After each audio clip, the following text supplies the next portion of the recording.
Hi everyone, my name is Anjali, and for my final project, I chose The Last Princess, a moving film based on the true story of Princess Deokai, the last princess of Korea.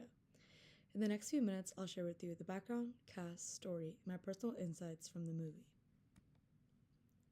The Last Princess is a 2016 historical drama directed by Hur Jin-ho, known for his emotionally powerful storytelling. The film stars Son Ye-jin as Princess Deokai and Park Hae-il as Kim Jang-han, a fictional independence fighter. Supporting roles include Yoon Jae-moon as the villainous Han Taek-so, Rami Ran as the loyal caretaker Bak-soon, and Kim So-hyun as young Deokai. The cast delivers deeply moving performances that bring this forgotten chapter of Korean history to life. Princess Deokai was born in 1912 as the youngest daughter of the Emperor Gojong of the Korean Empire.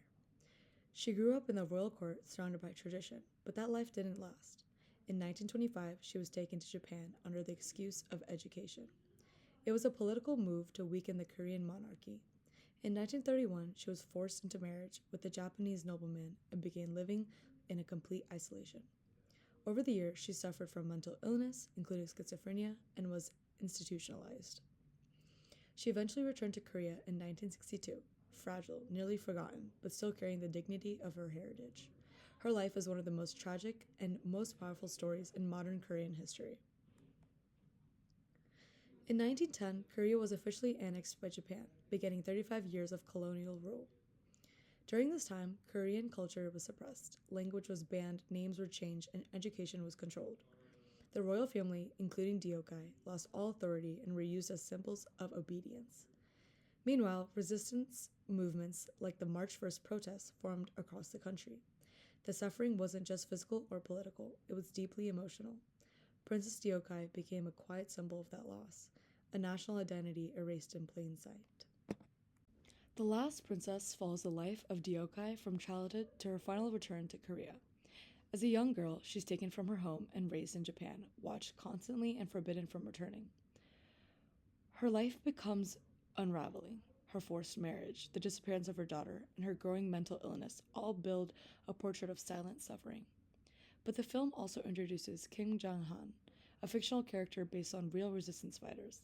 He helps plan her escape in a dramatic sequence that reminds us that there were still people who never stopped fighting for her freedom.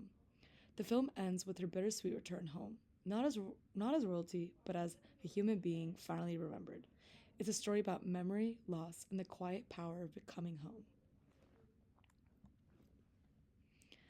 This film isn't just about events, it's about what those events meant. One of the biggest themes is the loss of identity. Deokai's name, language, and even personality are taken away from her. Her mental illness becomes symbolic of how a nation's spirit can be broken. Another theme is the role of women in history, how their pain is often hidden or ignored. Deokai wasn't just a princess, she was a political pawn, a mother, and a survivor. The film also shines a light on resilience and mental health. Deokai doesn't fight with weapons, but with endurance. Finally, this movie celebrates cultural survival. Through all the tragedy, her Korean identity survives. That's what makes her story so powerful. This is what I learned. Watching this film changed the way I see history. It's one thing to know facts, it's another to feel them. Deokai's story made me realize how colonization affects people emotionally, not just politically. Her life was filled with silence, loneliness, and forgotten memories, and yet she endured. I also noticed how many women like her are erased from historical stories. They played important roles, but we rarely hear their voices. That's why this film is so important. It gives her voice back. Some quotes that really stayed with me include, "Even if the country forgets me, I will not forget the country." And she was born royal, victimized by history, and died in solitude. Those lines hit hard because they're not just about Deokai, they're about every person history tries to forget. These are my final thoughts and reflections. The Last Princess is a film that stays with you. It's beautifully shot, powerfully acted, and emotionally unforgettable. I think the filmmakers did an incredible job balancing real historical facts with fictional elements that helped make the story more personal. It introduces viewers to Korean history in a way that's not just educational, it's emotional. I believe Deokai's story deserves to be remembered, not because she was royalty, but because she was real. And by remembering her, we honor the silent resilience of so many others who lived through history but never had their stories told. Thank you so much for watching my presentation. I hope to help you learn more about Princess Diokai and the incredible film that tells her story.